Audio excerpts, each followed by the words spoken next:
പുൽവാമയും പഹൽഗാമും മുതൽ ഡൽഹിയുടെ ഹൃദയഭാഗത്ത് വരെ ബോംബ് സ്ഫോടനം ഉണ്ടായിരിക്കുന്നു. ഓരോ സമയവും രാജ്യത്ത് രക്തമൊഴുകും. ഈ സമയമെല്ലാം അതേ മനുഷ്യൻ യാതൊരു ഉത്തരവാദിത്വവും ഏറ്റെടുക്കാതെ ഒഴിഞ്ഞുമാറി നടക്കുന്നു. ഒരു തരം മനസാക്ഷിയുള്ള ഏതൊരു ആഭ്യന്തരമന്ത്രിയും ഇപ്പോൾ രാജിവെച്ച് സ്ഥാനമൊഴിഞ്ഞിരിക്കും.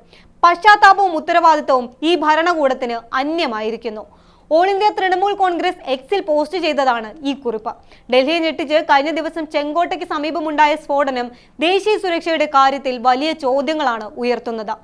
തൃണമൂൽ കോൺഗ്രസ് അടക്കമുള്ള രാഷ്ട്രീയ പാർട്ടികൾ ആഭ്യന്തരമന്ത്രി അമിത്ഷായുടെ രാജി ആവശ്യപ്പെട്ട് രംഗത്തെത്തിയിരിക്കുന്നു. പുൽവാമയിലും പഹൽഗാമിലും മണിപ്പൂരിലും അടക്കം സംഭവിച്ച വീഴ്ചകളും ചൂണ്ടിക്കാട്ടി വിമർശനങ്ങൾ ശക്തമാക്കുകയാണ് പ്രതിപക്ഷം. വിശദമായി നോക്കാം. സ്വാഗതം ഇൻഡെപ്തിലേക്ക്.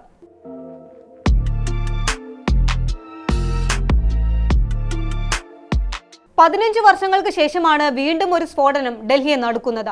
2010 ഡൽഹി ജുമാ മസ്ജിദിന്റെ ഗേറ്റിന് സമീപത്ത് കാറിൽ സ്ഫോടനവും തീവ്രവാദികളുടെ വെടിവെപ്പും ഉണ്ടായി. കോമൺവെൽത്ത് ഗെയിംസ് നടക്കാൻ വെറും 13 ദിവസം ബാക്കി നിൽക്കെ ഒരുക്കിയ വൻ സുരക്ഷാ വലയം ഭേദിച്ചായിരുന്നു ഈ സംഭവം. നിർത്തിയിട്ട കാറിനകത്ത് അന്ന് പൊട്ടിത്തെറിച്ചത് ഒരു പ്രഷർ കുക്കർ ബോംബായിരുന്നുവെന്നാണ് റിപ്പോർട്ട്. സ്ഫോടനമുണ്ടായ കാറിന്റെ ഉടമയെ കേന്ദ്രീകരിച്ചും നിരവധി അന്വേഷണങ്ങൾ നടന്നെങ്കിലും ദുരൂഹതകൾ മാത്രം ബാക്കിയായി. അന്ന് ആളപായം ഉണ്ടായിരുന്നില്ലെങ്കിൽ ഇന്ന് ഡൽഹിയെ നടുക്കിയ കാർ സ്ഫോടനത്തിൽ ഇല്ലാതായത് 13 ജീവനുകളാണ്. സ്ഫോടക വസ്തുക്കൾ പൊട്ടിത്തെറിച്ച വെളുത്ത i20 കാറിന്റെ തകർന്ന അവശിഷ്ടങ്ങളിൽ നിന്നാണ് അന്വേഷണം ആരംഭിച്ചത്. ഏകദേശം 60 kilogram ammonium nitrate fuel oil ഉപയോഗിച്ചിരുന്നതായി ഫോറൻസിക് റിപ്പോർട്ടിൽ പറയുന്നുണ്ട്. ഇത് പൊട്ടിത്തെറിക്കുമ്പോൾ പൊള്ളലേറ്റുണ്ടാകുന്ന പരിക്കുകൾ മാത്രമാണ് ഉണ്ടാകുന്നത്. ഇതിൽ പരിക്കേറ്റ് 20-ലധികം പേരുടെ നില ഗുരുതരവുമാണ്. സംഭവത്തിൽ രൂക്ഷ വിമർശനമാണ് കേന്ദ്ര സർക്കാരിനെതിരെ പ്രതിപക്ഷ നേതാക്കൾ ഉന്നയിക്കുന്നത്. സംഭവത്തിന്റെ ഉത്തരവാദിത്തം ഏറ്റെടുത്ത് കേന്ദ്ര ആഭ്യന്തരമന്ത്രി അമിത്ഷാ രാജിവെക്കണമെന്നാവശ്യപ്പെട്ട് പ്രതിഷേധം ശക്തമാവുകയാണ്. കേന്ദ്ര സർക്കാരിന്റെ വീഴ്ചയാണ് വ്യക്തമാകുന്നതെന്ന് ഉത്തർപ്രദേശ് കോൺഗ്രസ് അധ്യക്ഷൻ അജയ് റോയ് പറഞ്ഞു. ആരാണ് സംഭവത്തിന്റെ ഉത്തരവാദിത്തം ഏറ്റെടുക്കുക? ആഭ്യന്തരമന്ത്രി തെരഞ്ഞെടുപ്പിന്റെ തിരക്കിലാണ്. അമിത്ഷാ രാജിവെച്ച് വീട്ടിലിരിക്കണം. സർക്കാർ സമ്പൂർണ്ണമായി പരാജയപ്പെട്ടിരിക്കുന്നു എന്നും അജയ് റോയ് പറഞ്ഞു. ഇന്ത്യക്ക് കഴിവുള്ള ഒരു ആഭ്യന്തരമന്ത്രി ആവശ്യമാണ്, അല്ലാതെ വിദ്വേഷ പ്രചാരണ മന്ത്രിയല്ല. ബോർഡറുകളും നഗരങ്ങളും സംരക്ഷിക്കേണ്ടത് അമിത്ഷായുടെ കടമയാണ്. എന്തുകൊണ്ടാണ് സുരക്ഷ ഉറപ്പാക്കുന്നതിൽ ദയനീയമായി പരാജയപ്പെടുന്നതെന്ന് TMC MP മഹുവ മൊയ്ത്രയും ചോദിക്കുന്നുണ്ട്. കോൺഗ്രസ് നേതാവും കർണാടകയിലെ മന്ത്രിയുമായ പ്രിയങ്ക് ഖാർഗെയും ഡൽഹിയിലെ സ്ഫോടനത്തിൽ കേന്ദ്ര ആഭ്യന്തരമന്ത്രി അമിത്ഷായെ കുറ്റപ്പെടുത്തി. സ്വതന്ത്ര ഇന്ത്യയിലെ ഏറ്റവും കഴിവുകെട്ട ആഭ്യന്തരമന്ത്രി എന്നാണ് അദ്ദേഹം അമിത്ഷായെ വിളിച്ചത്. ഇനി എത്രയധികം ആളുകൾ മരിക്കണമെന്നും ചോദിക്കുന്നുണ്ട് പ്രിയങ്ക് ഖാർഗെ. ആഭ്യന്തര സുരക്ഷയുടെ തകർച്ച ചൂണ്ടിക്കാട്ടി TMCയും ആഞ്ഞടിക്കുന്നുണ്ട്.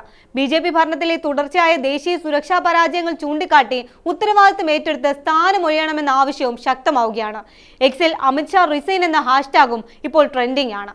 2019 ആഭ്യന്തരമന്ത്രിയായി ചുമതലയേറ്റ ശേഷമുണ്ടായ പുൽവാമ മുതൽ പഹൽഗാം വരെയുള്ള സംഭവങ്ങളും എണ്ണി പറയുന്നുണ്ട് പ്രതിപക്ഷം.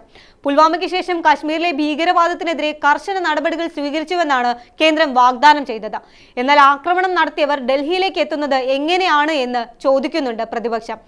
ഇന്റലിജൻസ് റിപ്പോർട്ടുകൾ പാലിച്ചില്ല, ബോർഡർ സുരക്ഷ ദുർബലമാണ്, ഡൽഹി പോലീസ്, NIA, IB ഇവയെല്ലാം സംയുക്തമായി പ്രവർത്തിക്കുന്നില്ല തുടങ്ങി നിരവധി കാര്യങ്ങളാണ് പ്രതിപക്ഷം ഉന്നയിക്കുന്നത്.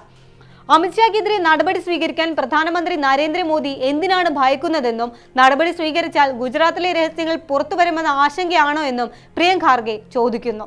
സ്ഫോടനമുണ്ടായി ഏതാനും മണിക്കൂറുകൾക്ക് ശേഷവും എന്താണ് കാരണമെന്ന് പറയാൻ അമിത്ഷാ തയ്യാറായിരുന്നില്ല.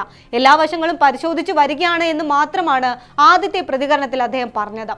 കൊല്ലപ്പെട്ടവർക്ക് ആദരാഞ്ജലി അർപ്പിച്ചുള്ള പ്രധാനമന്ത്രി നരേന്ദ്രമോദിയുടെ സന്ദേശത്തിലും ഡൽഹിയിലുണ്ടായ സ്ഫോടനം എന്ന് മാത്രമായിരുന്നു പരാമർശം. സ്ഫോടനത്തിന് പിന്നിലുള്ളവരെ വെറുതെ വിടില്ലെന്നും കുറ്റക്കാരെ നിയമത്തിന് മുന്നിൽ കൊണ്ടുവരുമെന്നും നരേന്ദ്രമോദി ഭൂട്ടാനിൽ നിന്ന് പ്രതികരിച്ചു. ഇതേ കാര്യം അമിത്ഷായും ആവർത്തിക്കുകയാണ് ഉണ്ടായത്. അങ്കോളയിലുള്ള രാഷ്ട്രപതി ദ്രൗപദി മുർമു അമിത്ഷായെ വിളിച്ച് സ്ഥിതിഗതികൾ വിലയിരുത്തിയിട്ടുണ്ട്.